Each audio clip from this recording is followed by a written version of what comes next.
নোয়াখালীতে ২ দিন ধরে টানা বৃষ্টির পানিতে বন্যা পরিস্থিতির অবনতি হয়েছে।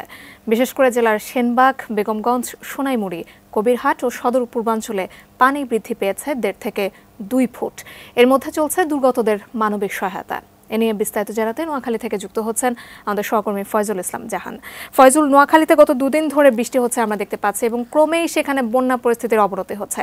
ত্রাণ সহায়তা কেমন পাচ্ছেন তারা? এই মুহূর্তে সুপেয় পানি এবং খাবার সংকট দেখা দিয়েছে। সব মিলিয়ে কি পরিস্থিতি আপনার কাছ থেকে জানতে চাচ্ছি।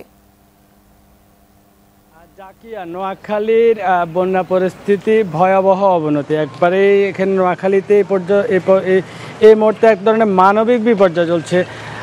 মূলত নোয়াখালীতে গত ২ দিনের টানা বর্ষণ এবং আজ সকাল থেকেও নোয়াখালীতে বৃষ্টিপাত হচ্ছে। আমি এই নোয়াখালী সদর উপজেলায় দাঁড়িয়ে আছি। এখানেও এখনও প্রধান সড়কগুলোতে হাঁটুর উপরে পানি এবং বিশেষ করে যে গ্রামের যে প্রত্যন্ত অঞ্চলগুলো যে কাঁচা সড়ক সেগুলো একবারেই কোমর পর্যন্ত পানি। মানুষজন এই কালার এক্সপার্ট, জর্জ স্যাপ এবং মাইল্ড অন হ্যান্ডস টেকনোলজি সমৃদ্ধ অরিক্স ক্রিস্টাল ওয়াশ আপনার লন্ড্রি এক্সপার্ট। উদ্ধার তৎপরতা, যে বৃষ্টির কারণে মানুষজনকে উদ্ধার তৎপরতা করা যাচ্ছে না।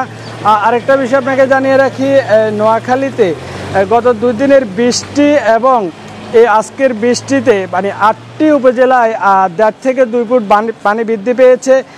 মানুষজনকে এখনও বিভিন্ন যে প্রত্যন্ত অঞ্চল থেকে উদ্ধার করে আনা যাচ্ছে না। আরেকটা বিষয় আপনাকে জানিয়ে রাখি, জেলা প্রশাসন থেকে যে তথ্য সেটা হচ্ছে যে নোয়াখালীতে ৮২৬টি আশ্রয়কেন্দ্রে ১,৭০,০০০ মানুষ অবস্থান নিয়েছে। আরও মানুষকে উদ্ধার করে নিয়ে আসতে হবে, কারণ ক্রমান্বয়ে এখানে পানি বৃদ্ধি পাচ্ছে এবং বিদ্যুৎ বিচ্ছিন্ন অবস্থায় আছে। মানুষজন একদম মানবিক জীবনযাপনে আছে। আরেকটা বিষয় যে ত্রাণ বিতরণের যে বিষয়টা, ঢাকা থেকে বিভিন্ন জেলা থেকে নোয়াখালীর মানুষকে ত্রাণ সহায়তার জন্য নানাভাবে ত্রাণ সরবরাহ আসছে, কিন্তু এখানে ত্রাণ বিতরণ কার্যক্রমে এক ধরনের সমন্বয়নতা বিরাজ করছে। মূলত প্রধান সড়কের আশেপাশে ত্রাণগুলো যাচ্ছে, মানুষ ওই অঞ্চলের মানুষগুলো কয়েকবারে পাচ্ছে, কিন্তু প্রত্যন্ত অঞ্চলের মানুষগুলো যেভাবে তাদেরকে উদ্ধার করা যাচ্ছে না, পাশাপাশি এখানে তাদের ত্রাণ সহায়তা দেওয়া যাচ্ছে না। পাশাপাশি নোয়াখালীতে বন্যা কবলিত এ পর্যন্ত ৮ জনের মৃত্যু হয়েছে। মানে গতকাল নোয়াখালীর অনেক অঞ্চল এখনও বিদ্যুৎ বিচ্ছিন্ন, তো সেখানে গতকাল কয়েকটি লাইন মেরামত করতে গিয়ে ২ জন লাইনম্যান সহ ৩ জন বিদ্যুৎ পৃষ্ঠ হয়ে মারা গেছে। পাশাপাশি নোয়াখালীতে ডায়রিয়ার প্রকোপ দেখা দিচ্ছে, বিশেষ করে শিশু এবং বৃদ্ধরা তারা ডায়রিয়ার প্রকোপে নোয়াখালীর হাসপাতালগুলোতে তাদের সংকুলন হচ্ছে না। এখানে জেলা থেকে যে ৮৮টি মেডিকেল টিম তারা মাঠ পর্যায়ে চিকিৎসা দিতে হিমশিম খেয়ে যাচ্ছে।